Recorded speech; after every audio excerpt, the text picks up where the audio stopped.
બાજુની ગલીમાં શૌચાલયની સમસ્યાને લઈને અનેક સવાલો ઉઠવા પામ્યા। વડોદરા શહેરના ભરચક વિસ્તાર એવા લહેરીપુરા દરવાજાની બાજુની ગલીમાં શૌચાલયની શું હાલત છે જુઓ। અને સરકાર દ્વારા જાહેર કરવામાં આવ્યું છે કે વડોદરા સ્માર્ટ સિટી અહીંના કોર્પોરેશનના જાડી ચામડીના અધિકારીઓ દ્વારા કોઈપણ રીતે કામ કરવામાં આવતું નથી અને વોર્ડ નંબર 14ના કોર્પોરેટરો દ્વારા કોઈપણ જાતની કામગીરી કરવામાં આવતી નથી। જ્યારે ત્યાં વેપારીઓની દુકાનો પર મહિલાઓ ખરીદી કરવા જાય છે। બજારો હોવાથી જ્યારે ગલીમાં હજારો લોકોની અવરજવર પણ થતી હોય છે।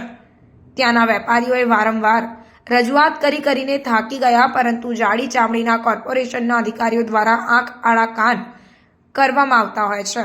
જ્યારે શહેરમાં ઘણા વિસ્તારોમાં શૌચાલય બની ગયા છે અને મંગળ બજારમાં 2 શૌચાલય બનાવવામાં આવ્યા, તો લહેરીપુરાની ગલીમાં કેમ શૌચાલય બનાવવામાં નથી આવતું? એનું કારણ શું? તેવા અનેક સવાલો ઉઠી રહ્યા છે।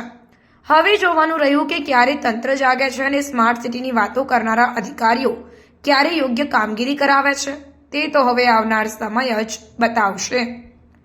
Reporter Ibrahim Taiyadiwala, secular Gujarat news, Vadodara. આ લહેરીપુરા ન્યાય મંદિરની પાછળ ગલીની અંદર જાહેર શૌચાલય આવેલી છે। અહીં અમારી એક જ રજૂઆત છે કે અમે અહીં કેટલી રજૂઆતો કરવા છતાંય અહીં અમારી કોઈ સાંભળવા તૈયાર નથી।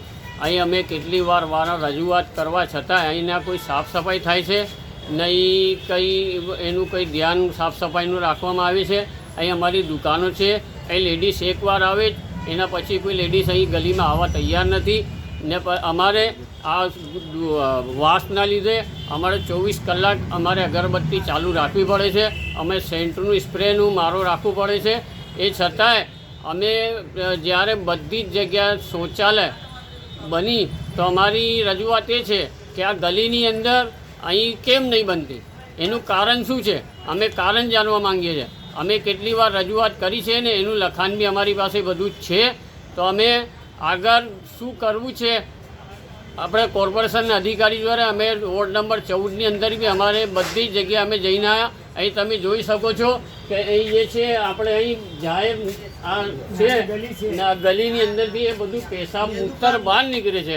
સાંજે જે આવે છે એ બધું મૂતર આ ગલીની અંદરથી અમારી દુકાનની પાસેથી લોકો અંદરથી લઈને જાય છે। મીડિયા સમક્ષ તમારી રજૂઆત શું છે? અહીંથી ખસેડવી જોઈએ કે એને બનાવવી જોઈએ?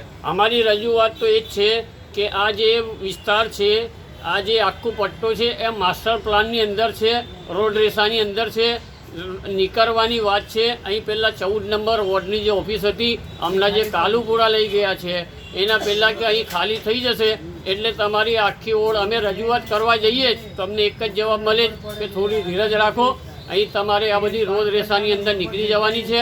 વારંવાર રજૂઆત કરવા છતાં એક જ જવાબ અમને મળે છે, બીજું કોઈ જવાબ નથી એમની પાસે। શું નામ છે આપણું? મોહમ્મદ અમીન મીરીવાલા, રમકડાની શોપ છે મારી અહીં। સમાચારોની અવનવી અપડેટ્સ માટે જોતા રહો સેક્યુલર ગુજરાત ન્યૂઝ। સાથે સેક્યુલર ગુજરાત ન્યૂઝ ચેનલને લાઇક, શેર અને સબસ્ક્રાઇબ કરો અને બેલ આઇકોન દબાવીને સમાચારોની ઝડપી માહિતી મેળવો।